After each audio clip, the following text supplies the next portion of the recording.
Welcome to Riverdale After Dark, a podcast about the CW's Riverdale that's giving you a little slip and a little peek and a little you-know-what. I'm Alex. When you're dwelling in the darkness, a great way to keep sane is to slip on a little pair of silk underwear like I did right before we started recording. I'm comfortable. I'm Justin. I'm Pete. And we are going to be talking about Riverdale Season 7, Episode 6, Chapter 123, Peep Show. So, brief bit of a recap before we get into the episode. The whole gang is back in the 1950s. Yeah. Betty is crushing on Archie. Archie had, over the past couple of episodes, struck up a relationship with Cheryl. It was a fake relationship that Cheryl was using to protect her heart from her burgeoning feelings for Toni Topaz. That broke up, but as a side effect, Uncle Frank is back in town and laying down the law on Archie. We should also mention another Blossom kid who is Julian Blossom, who really seems to have it out for Archie in particular, and Archie's dad in a really messed up way in a previous episode. Multiple. He's the not nice redhead. I have a theory about that we should talk about later. But Julian definitely hates Archie. And Cheryl, meanwhile, like we mentioned, didn't profess her feelings for Toni, but certainly professed she had feelings towards women potentially. So Toni gave her a book to read. It was, of course, the Bible to batten down her urges because I think it was the opposite of the Bible. Thanks. Yes, it was the Cost of Pepper, I believe the name is the book. Yeah. And it's a book that she was given to be like, hey, if you see anything about these ladies that you like. You're into this? If you like this book, I love flirting with a good book. There's nothing wrong. It's like a very sexual library situation. Only problem is when things go a little further, the paper cuts, no good. Yeah. Jughead, meanwhile, I have questions. What? No, I'm not. She's not giving up. We have to keep going. Yeah. Anyway, you can't say stupid stuff and then. Oh, what? You want to react? Oh, too bad. I'm still doing the recap. Yeah. No time. Last but not least, Jughead Jones has been writing for Pep Comics, which is the progenitor of Archie Comics in the real world, and writing some horror stories for them. He got his own byline, which led to his breakup with Veronica, which doesn't really play into this episode, other than to mention Veronica is single. And there's probably a couple of other things we need to mention, but that's pretty much all you need to know to go into this episode. Yeah, this episode was sort of like its own little pocket. And I know, Pete, you hate this term, but this is definitely much, except for maybe the last 5 minutes, very much a middle feeling episode. It's setting some stuff up. It's moving some stuff around. It's giving us a little peep show of the future. Mm-hmm. Can I mention something up front? Here we go. Then I'll clarify it. Is to the middling thing, Choni aside, which great, we could just jump right to like, Shoney's together, Choni perfect, Choni endgame. We could probably stop watching the show at this point, just like put a wrap on it. We're good to go. Yeah. This is my least favorite episode of the season. And why say stuff like that? And it was my least favorite. It was my least favorite episode of the season, which, mind you, I like Riverdale, and we've talked about 123 episodes of Riverdale, so fine. Yeah. This was the most Riverdale structured episode we've seen this season so far, with 3 different storylines that basically don't cross. So the reason you don't like this because it's the most like Riverdale, and that bothers you. Well, we've expressed frustration. You're probably going to say the same thing. Go ahead, Justin. Well, I wasn't frustrated. I actually, this was the last moment of this episode was really great, I thought, and that whole last scene was like satisfied so much of like come on, Riverdale. Shoney. Come on, stop underplaying. And Shoney, of course, too. Stop. I'm not underplaying it, but seems like both of you are right now. I'm not, and I loved the slow-mo kiss, and I love that storyline, but the Shoney stuff felt like... And the song that came up where it almost sounded like the song was singing Shoney, it was like saying like show me or something, but it sounded like Shoney just as they were slowly coming together. I mean, come on. I believe I have the lyrics here. It said, Shoney Showpaz Pete, Shoney Showpaz Alex. I think it was that song from Trolls, right? The one that goes, Shoney, what you working with, right? Oh, wow. Yeah. Wow. Did you say from Trolls? Don't worry about it. That's not a source of music. I got to get through the rest of the recap. You're like Let's this keep going. old tween. I don't know how you work. It doesn't I don't know how make sense. Shoney, how I'm working. Oh, you're the most Hans Moleman with a skateboard I've ever seen. But what I was saying, and I'm not downplaying it, but to your point, Alex, even the Shoney stuff, it felt like we knew where they were at the beginning of the episode, and then they kissed, but it's not like there weren't a ton of surprises. I think we were all happy they did it. I'm just talking about it. There's no controversy here. Do you just like to walk up to parades and be like, hey, are you having fun? Let me just piss all over this. You having a good time, kid? Let me ruin your fun. Man, it's so hard. We've been waiting for a Shoney moment, and it happens. You guys are like, worst episode ever. That's not what I'm saying. Let's have a little fun here. I like this episode, but I think what Alex is saying is it felt dramatically. It was just like, here's what we're going to do, and then we did it. And that's why fine. I thought the Barchi story really popped a lot at the end, because it was like wildly, like it pressed on their relationship in a way that I thought was like super 1950s. It was like that sexual explosion that when you're a teenager, like it really played that in a way that I thought really worked. And I love this episode. I thought this episode was good. It's just, it moved very meticulously forward, and Riverdale usually surprises us more, I would say. To jump off of that, and then we can move on to the actual content of the episode. Again, I like this stuff. I'm so happy that Shoney is together. I enjoyed the Barchi stuff throughout. I enjoyed the individual pieces of the storyline. I thought there was even some interesting stuff going on in the Frank and Archie storyline as well. But we've had, through the previous 5 episodes here, this interesting mix of characters where it felt like this is going to come out horribly, and Pete's going to yell at me, like a fully functioning show for the first time in a really long time. Oh, my God. Well, we had all like the superhero team ups at the end of the last season, but the fact that it wasn't like we have 3 storylines that barely cross. Like Archie shows up in the Betty and Veronica thing towards the end and in his window sometimes, but otherwise that doesn't seem to have too much of a relationship with what's going on with him and Frank. That's its own train. That's what Riverdale has been for most of its run, and we've talked about that ad nauseum on the podcast, that it's like watching a bunch of different shows at the same time. We haven't gotten that for the first 5 episodes. It's felt fresh. It's felt exciting. Here, I was like, oh, okay, I like Riverdale. This is good. But this felt like a little bit of a step backwards to me. Well, and I think maybe a better way of saying it, and especially for you, Pete, it's like we've just had on like rollerblades with rockets on them, done loop-de-loops, blasted off, gone through a flaming hula hoop, landed, and then we're like, all right, now I'm just going to rollerblade for a while. And it's like, I love rollerblading. But it's different now because we just did the crazy thing, the crazy rocket skate thing. So it's just, we're back to a more normal. I'm a big rollerblader, right? You know that, right, guys? That's me, cool, jean shorts. Wow, everybody's old. I get it, guys. We don't have to remind everybody constantly how old we are. It's cool. Pete, we should mention, actually, off the podcast, whenever we need to explain any hard concept to Pete, we always use rollerblading as a metaphor. That's and I'll tell you what, I don't know why I chose rollerblading, but that is the first thing that came in my head. The funny thing to me is not that you chose rollerblading. The funny thing to me is like, Pete, let me explain it to you in a way you'll understand. Well, Pete gets it. They're like shoes, but there are wheels on the bottom. Yeah, they're not wheelies. They're lined up. That's what I'm saying. They're not lined because it's harder that way. Sure is. All right. Yes, Pete.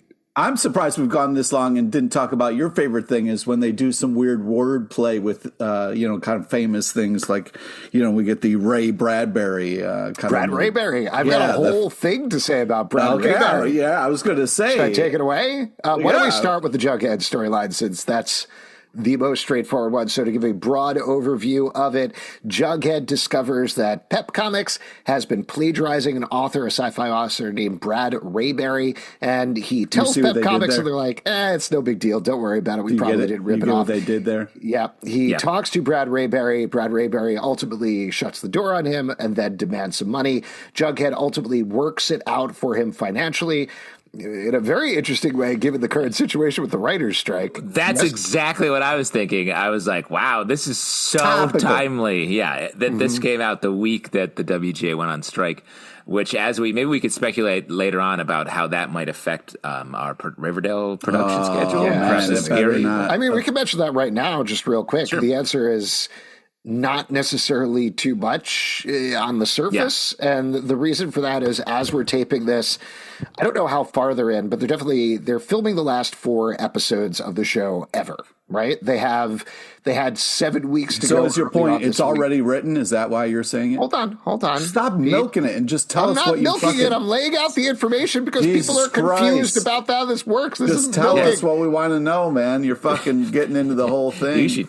That's what news is. Yeah, that's I'm describing the situation because here's the thing. Is it written or not written? It's not that hard of a... Here, let me explain it that hard. Let me explain it to you in a way you'll understand, Pete. So it's like each episode is a wheel on a rollerblade. Right. And they're all if you take there. one wheel out, you can still blade. It's going to be bumpy. It's not going to be Ted, who wrote this episode, posted on Instagram, I believe it was back on April 18th. He said, this is a particularly emotional day for me because right now on set, I'm writing the last words in the last episode of Riverdale. So I don't know if he gets a co-writing credit with Roberto Aguirre-Sacasa or if he wrote the whole episode himself or whatever. He's writing that stuff. What they have been doing in Hollywood for the past not just couple of weeks, but a couple of months is double timing to get as many scripts and aspects of scripts done for anything that would be post-writer's strike. So it seems pretty clear based on what he was saying that they have those last 4 scripts done. However, I do want to turn it over to Justin, though, to weigh in because he certainly, from working on production, knows more about this part. Once a writer has turned to the scripts, that's not it by any means. And this is a large part of what the writers are fighting about. Because then line producers do rewrites. No, let's actually be specific about this because there's a lot of listeners who I'm sure are very confused about the writer's strike. Because sometimes PAs are like, I got great ideas for lines. Where do That's definitely not what happens. I don't know how many lines you were pitching as a PA, but I don't know if a ton of them made into the final product. So the WGA is on strike, so that means writers full pencils down. You cannot write at all. That's the whole point. Try to get better wages and everything, and then all the list of needs that need to be met. So to do that, that means there's no more writing. Even if the scripts are done, there's a lot more writing that goes into the final product. There's rewrites. There's rewriting on set a lot. That's another thing the WGA is fighting for, is to get more writers on set so the end product can be better down the line. And, once a script is done, in this situation, it cannot be changed or that's considered crossing the picket line. So that will make it. It's another announcement that happened was that they're going to move forward with all of the Game of Thrones spinoff, House of the Dragon, without any, and they haven't filmed any of that. So what you're saying is it really depends on how that particular TV show works, because some strict very much to the word. Once it's written, they want the actors to memorize those lines. Others let them do a take for the actor. Well, but it's less that, because it's more like something changes, or it's like, oh, you know what, this prop doesn't quite match here. We need to rewrite this scene a little bit. Like it's a like change. Production is like hundreds of people coming together to make something, so it's not all going to go as the script says. Well, and to throw something else additional, I was talking to a director friend before the strike started, and she was saying she had 2 days left on. Hold on, I'm not going to stop it, Pete. 2 days left on her set, and the showrunner was basically spending all day, not sleeping, writing not just the lines for the script, but options, ADR lines, things if something goes wrong, that they could sub it a joke, that they could do something different, because sometimes there's noise and you just can't get the shot and you have to do something, and you're not allowed to do that at this point. So to wrap it back to Riverdale, are all 4 scripts done? Yes, probably based on what Ted said. However, we know from doing multiple interviews with folks who are involved in Riverdale, they do stuff until like the very last second on the show. Like we've heard stories, and nobody's mad about it, but we've heard stories where it's like Friday and they don't know exactly what's happening. And Friday night, they're like, hey, we got to do this entirely different set and entirely different thing that we're working out with the scene. And the amazing folks at Riverdale do it over the course of the weekend, and they're ready to do it for Monday. That stuff can happen now. Like whatever the script is, the script is. So that could be a fine thing, I guess. But it definitely, to be frank, sets up my alarm bells a little bit with a show like Riverdale. Well, and I will say one sort of safety valve that Riverdale may have is if Roberto's directing the last episode or the last couple of episodes, which I guess we don't know that. I don't think so. Has he ever directed before? I thought he's directed a couple of them. No, he's written a bunch. Well, yes, no, I know that. But okay, well then never mind.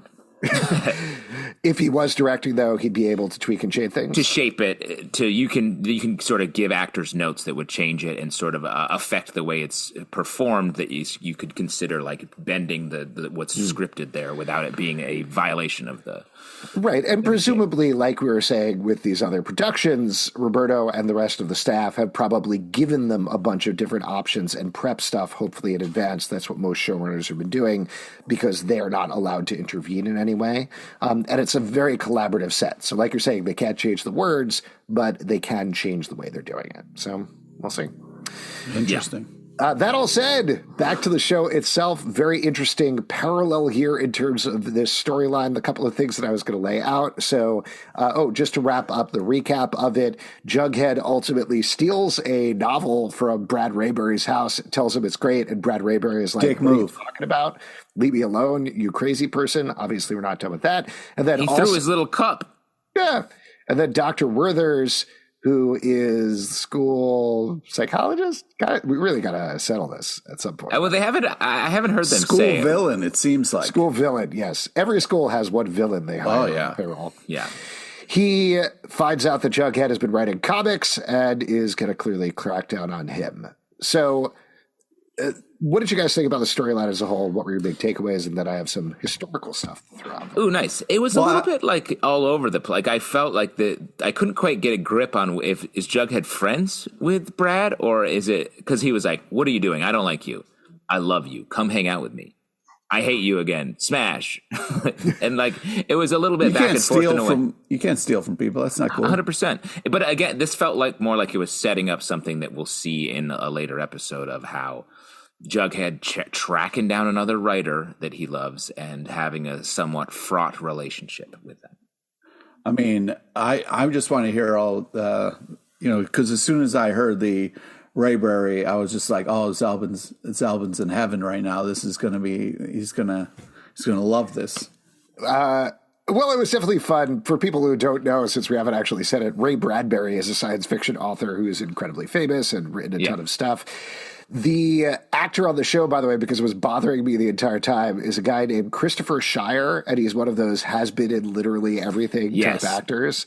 I was 100%. Like, I know that guy. I don't know where from. How do I know that guy? Where is he from? But here's the funniest fact about him that I'll mention that I found out. His first ever TV role in 1997 was on a show called Riverdale, which I don't know if we've ever talked about this. But there is a Canadian show that ran for a very long time called Riverdale that has nothing to do with Archie Comics. It was just like a soap opera set in a neighborhood, I believe, in Canada. And even wilder, the character he played... there's a Riverdale, Canada.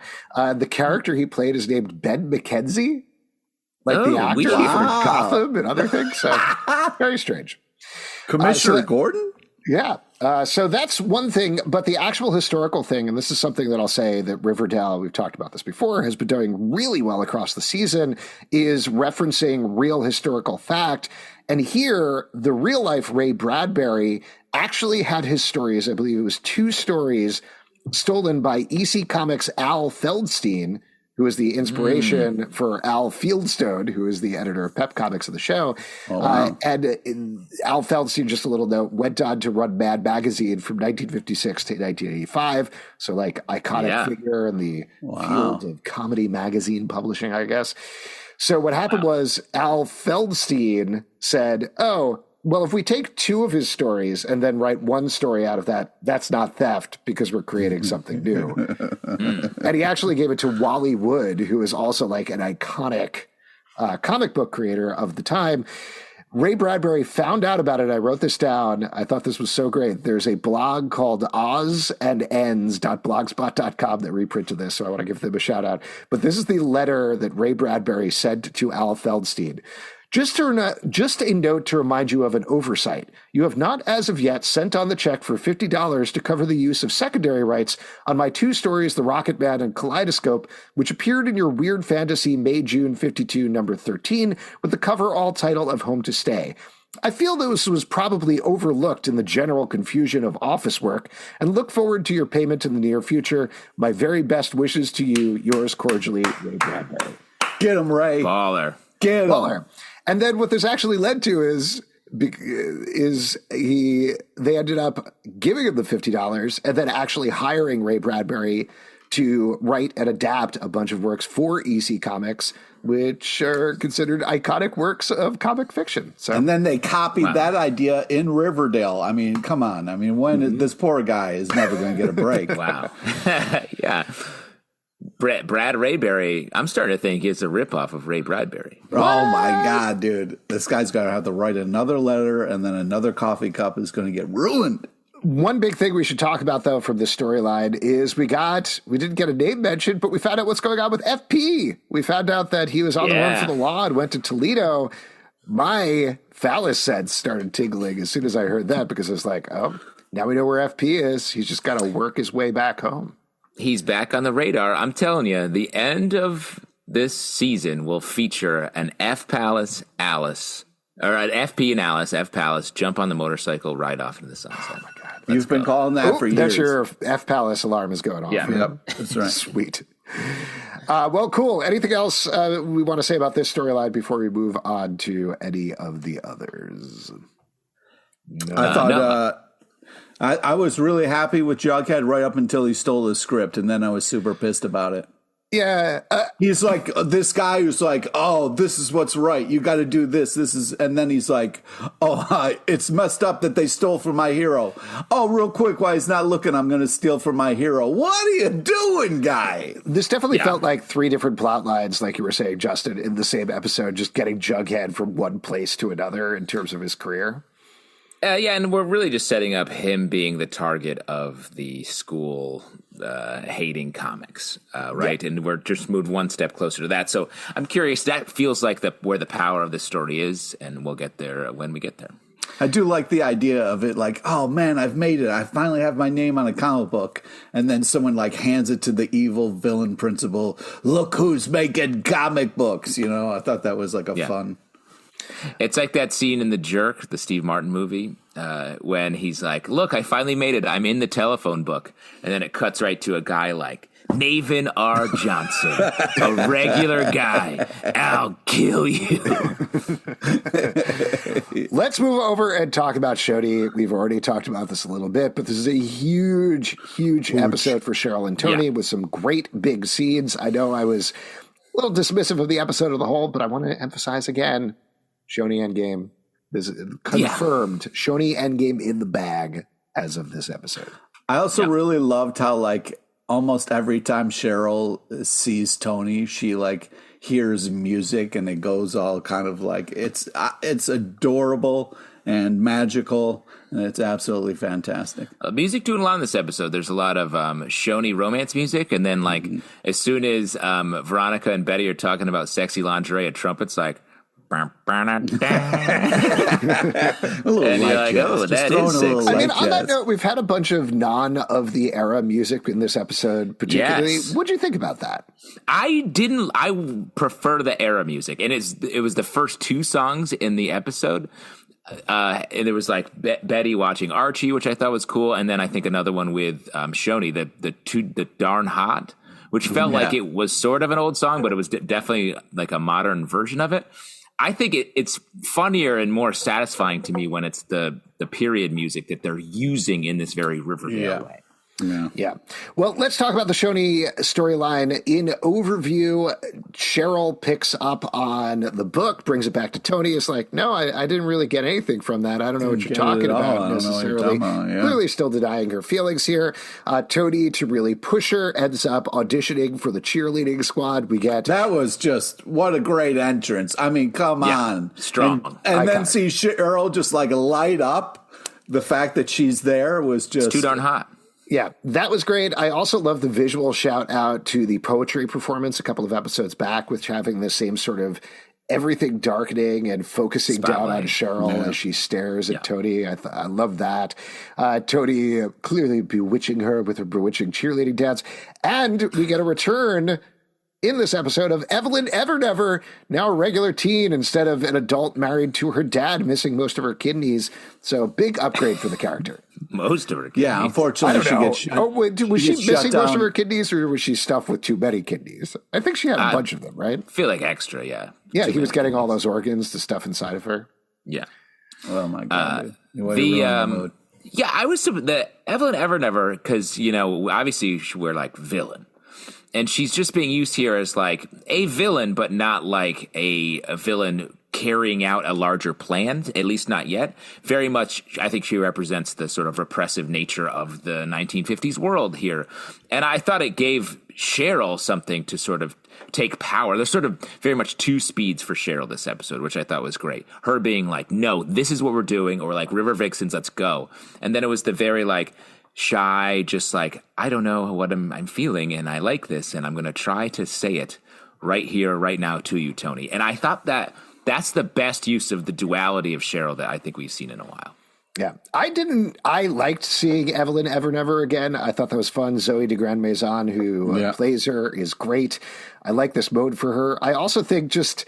in a world perspective, it's nice that they're finding places to bring all of these people back for this season. Yeah, even if it doesn't match up character-wise, this is an actress who lives and works in Vancouver, knows the cast, and to making sure she has a place here, I thought was very nice. And Zoe de Grand Maison translate to Zoe of the Big House. Ah, there you go. So she's going to fucking jail. Yeah, exactly. I also want to preview. Give a shout out to Toni here. I mean, even though, Cheryl is completely gaga over Toni, she's still like, the pom-pom work was just unbelievable. Oh, you talking about the paper shakers? Yeah, the paper shakers. You're correct, yes.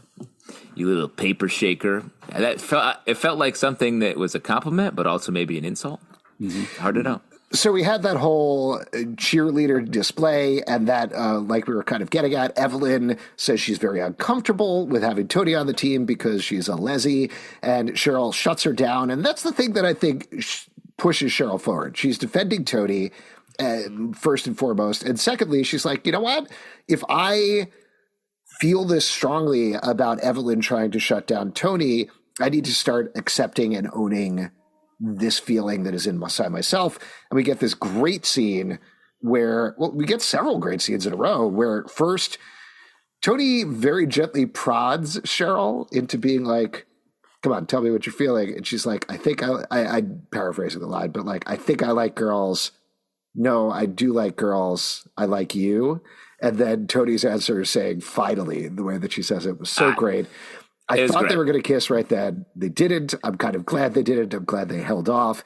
Then we get that great scene in the dark room where they're talking about their past history.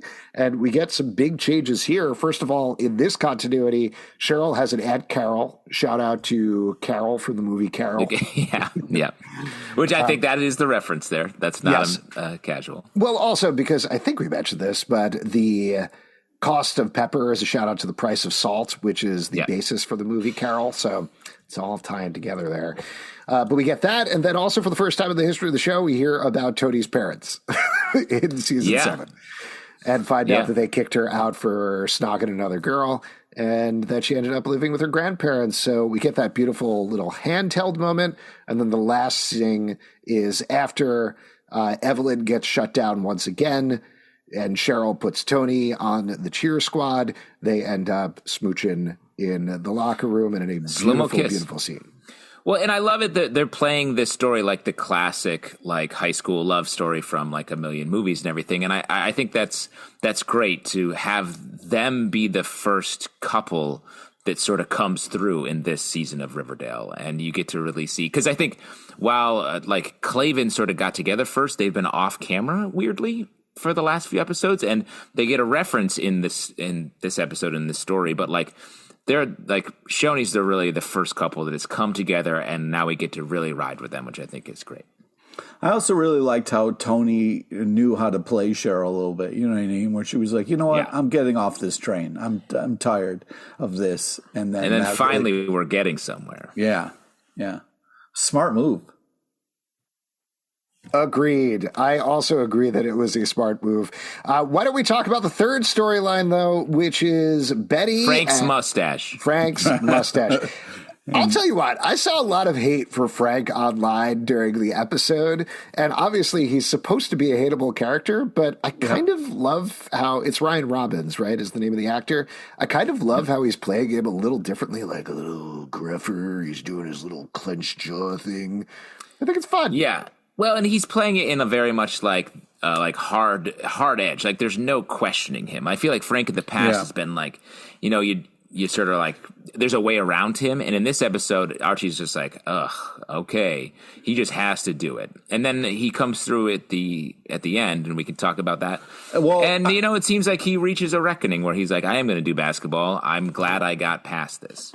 Yeah, I think there is this thing where Frank is initially called in to be the muscle, right? Like the mom is like, "Hey, Archie needs a little kind of like man in his life to push him or whatever." So Frank comes in hot, comes in like a real douchebag, and you know, I've written down a couple of times like, "Yo, ease off, Frank! Like you're killing me right now." Well, I will say Frank's whatever he's trying to do with Archie, I don't know that it makes sense necessarily. I mean, maybe it does. Maybe you guys could offer it up. But he's in there to be – he shows up at the end of the last episode. He's like, you're out of control, kid. I'm going to knock some heads. In this episode, he's basically like, I'm going to teach you some lessons by making you the water boy on the football team. And I'm going to take your car. Basketball. And also you're going to get a job pumping gas. And you're going to do this other thing. And I was like, oh, my God, this is too many jobs. Stop giving him all these jobs. Too many jobs for Archie, who famously his whole thing is juggling jobs. Right. But I agree. Like he was like, you need to do better in school. If you can squeeze it in between these 9 other things that you have to do. I guess, I don't know. I mean, it seemed a little unfocused in terms of it seemed like Archie needed a reason to say no to Betty when she was like, hey, let's go to the movies.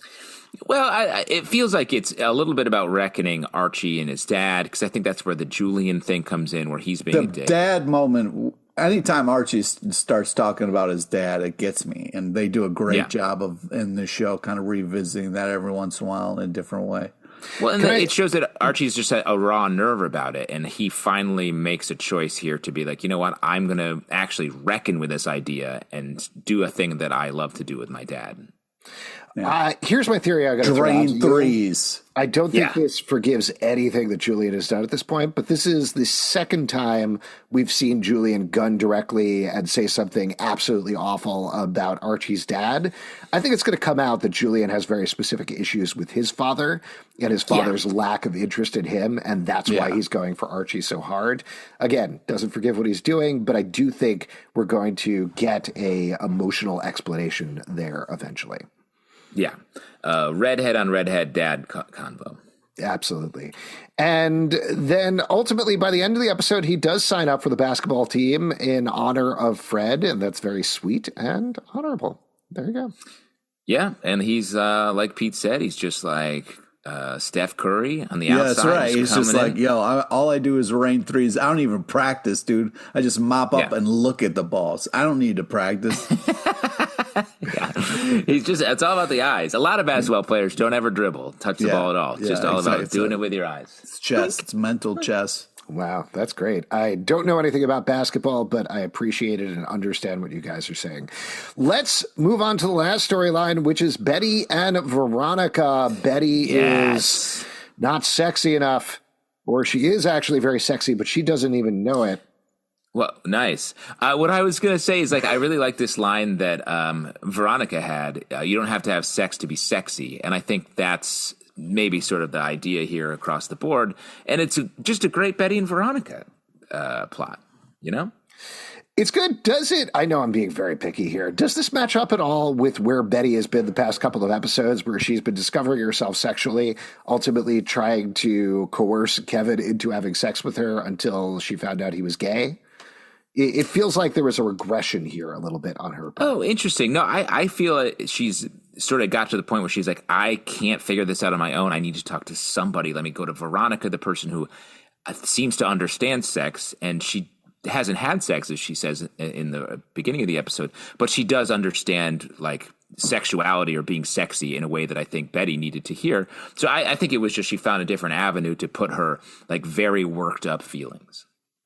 Here's what I'll throw out there. I think the big takeaway from this episode is Veronica endgame, right? That's where we need to end up. Betty and Veronica, and just wrap it up and go home. Well, but I see why you say that, because of that first scene they were talking about, like, you're sexy in like in that conversation. But like that to me wasn't like a big flirtation. That to me was like, you know what? Let's talk about this. I see a need in you, Betty, that you need to talk about this before you literally explode. And Veronica also being honest with her sort of budding friend here to be like, hey, I actually haven't ever had sex with anyone, but I understand it more for myself and in other men, as she's like, let's go find some, what did she call them? Fun boys? Or something? Yeah, some rando good time dudes. boys. Yeah, good time. And she's like, let's just go out with these guys. It'll make us feel better. And like, she's just in command of it. In the same way that Tony's in command of her feelings towards Cheryl, Veronica is sort of that for herself. I feel like I love their friendship. And it was this really great moment where Betty was like, hey, I'm kind of having a hard time. And Veronica was like, gave this great advice of like, it starts with how you feel inside and things that make you feel a certain way or whatever. And I think that was a great gift to give her. And I think, it was fun. And also and kind of like the two of them getting busted by Archie was a fun moment. This, oh my God, I'm a teen. What am I doing? And then like Archie closes the curtain. It was hilarious. Yeah. And I think it did a great job of kind of capturing that. And I also like the build up to the Peep Show where you're looking at the clock and then you know what I mean? That was fun. Well, and I will say, when Archie closed the curtain, he did put his OnlyFans up in the window. So he was like just trying to make a buck on it. But to your point, Pete, I do like this friendship, even though like Veronica has feelings for Archie. And I think we see it a little bit in the performance here that she's, and then later, obviously she's like, yeah, I'm going to get a peep. Let me get a little peep there. Let me be a peeping Patty. But like, so that's an interesting dynamic at play here. But for the most of the episode, Veronica is being 100% a supportive friend. She says, I'm a gorgeous, powerful, sexy siren at the height of her powers, and may God have mercy on the boys of Riverdale High. And that is a great chant that I'm going to use when I have to go into a stressful situation. I absolutely think you're right on all counts. It's a great mantra. Veronica, I love her being supportive of Betty. I don't think she's tried to game the process at all. But particularly that Cyrano scene where she's listening in on Betty as Betty and Archie try to make a date together and it doesn't work. You can see Camila Mendes playing with a lot of different emotions there as she listens in on the scene that I thought were very interesting to watch. So I thought that was great. And I also, just the way that was shot was such a romance comics cover. Yeah. Veronica listening. It was great. Yeah. It was really beautifully made. I also want to give a shout out to Lily Reinhart and KJ Apa. The way that they're earnestly playing this young romance is so sweet. There was something about the way that Lily Reinhart says, hi, Archie, when she comes into the room that was so cute. It really got me. So very into that. Another thing on the opposite end of the spectrum I wanted to throw out, and this is continuing the horny Betty conversation we had in previous podcasts, because I still see people getting very upset about that online. I want to push it another direction. Something that I've been struck about this season is, yes, there's the whole issue of, okay, they're 25, 26, 27-year-olds playing teenagers who are having sex on TV, and what does that mean, et cetera, et cetera. But just in terms of the way they're exploring and talking about this stuff, this, to me, this season feels more authentic to the teen experience than any previous season of Riverdale. 100%. Well, that feels like the focus. Well, like in the past, I think the focus has been moving away from your teen experience into like the darker places. This is the opposite. What's up, Pete? It's flipping it on its end. I love you talking about the teen experience. That just makes me so. That's just hysterical. What's up, my fellow teens? Here's what I'm going to throw out to you. I'm going to throw out This really feels like the teen experience, and I know. I know, as a cool teen myself. 4 times at this point. As a cool teen myself. No, here's okay. This is what this episode immediately made me think of with the whole Betty Archie thing, being like, oh, let's just no big deal. Just look across our windows at each other, dude. What is no big deal? It's fine. We're just taking a look. That's it. Ha ha ha.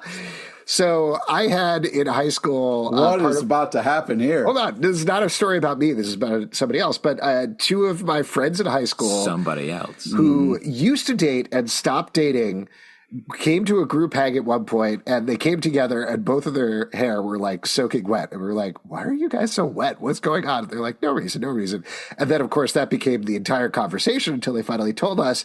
And it turned out that after school every day, they were taking showers with each other and then insisted that it was like, oh, it's just like to get clean after school. It's no big deal. It's no big deal. And we're like, what are you talking about? I take a lot of platonic showers. Exactly. And nobody believed them.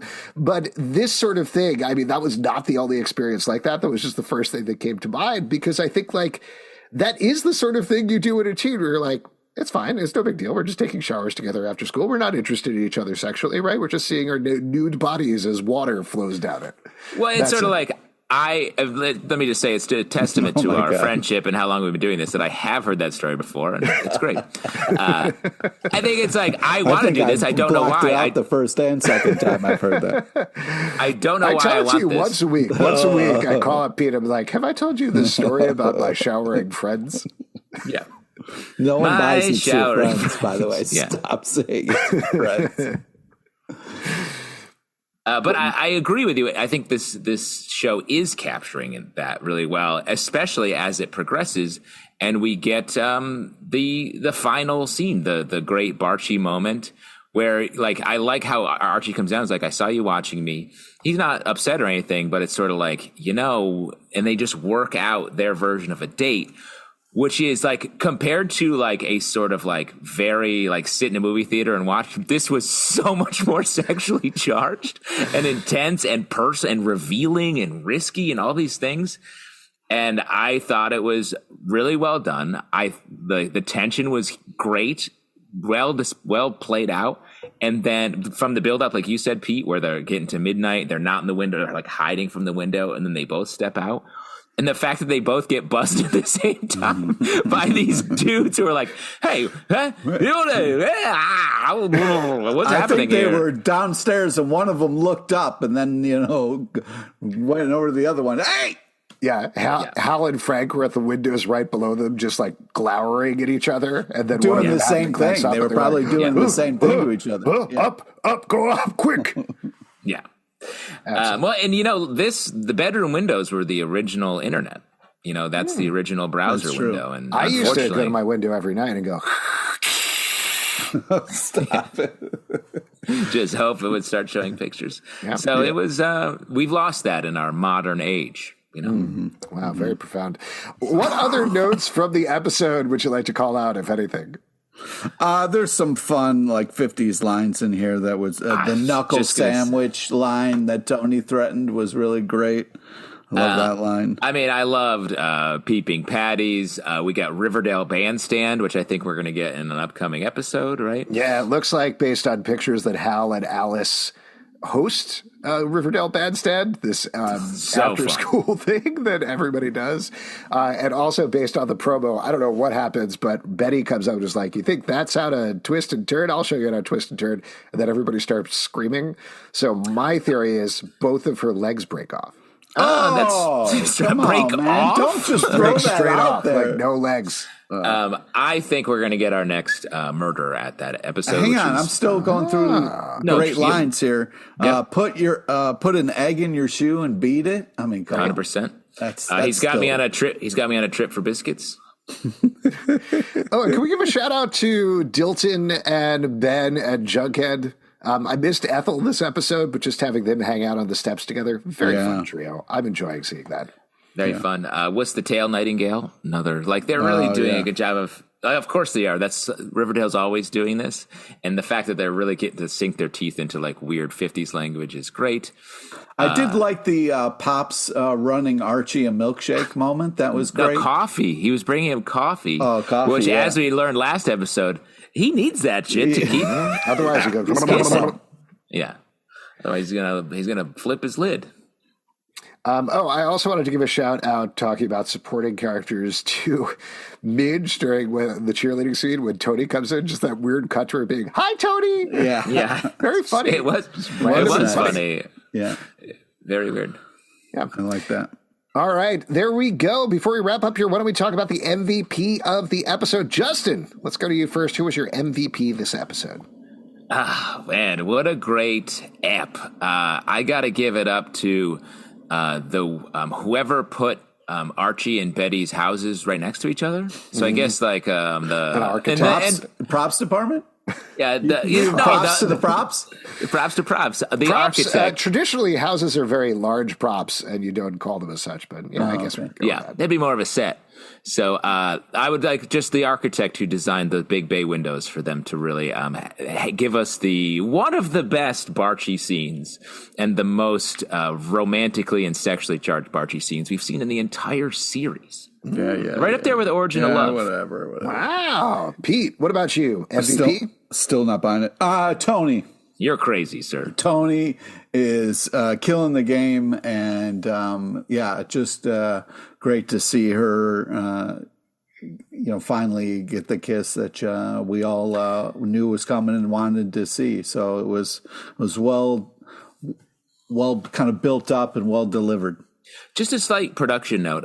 We had some of our folks in our Riverdale After Dark Slack channel do a deep dive into the podcast when in the early apps, Alex was like, and I think I'm sensing a relationship between Betty and Jughead. And Pete was like, no way. That's not going to happen. And then we saw all of the Bughead heat and steam Betty all day, every day for so much of the run of the podcast. And now you're fully like, Toni, I don't know, Betty, I don't know. Nah. You've really come full circle. Well, I think the bigger takeaway here, I know this is interrupting the MVP section, is since I was the first one to bring it up, I think I was born and raised on Bughead. I was born in the Bughead. You merely adopted it. I'm hoping to get back to my old ways. We'll see what the show we certainly will. There's plenty more episodes to go. Out. Yeah, that's right. MVP, this is hard this episode, but I'm going to throw it out to Cheryl all day, every day. Yeah, give it to Cheryl. There you Once go. Again, killing it this episode. Just so many different emotions she went through. I've said this a million times, but whatever Madeline Petch cries on the show, we cry watching the show. Single tear. Her reactions. Oh, my so God. Good at it. She's so good. Single tear. And Come on. The amount of different emotions that Cheryl went through when Toni was about to kiss her, like shoves her against the wall and about to kiss her. And she's like, wait, is this happening? Oh, this is happening. It was with no words. So good. So good.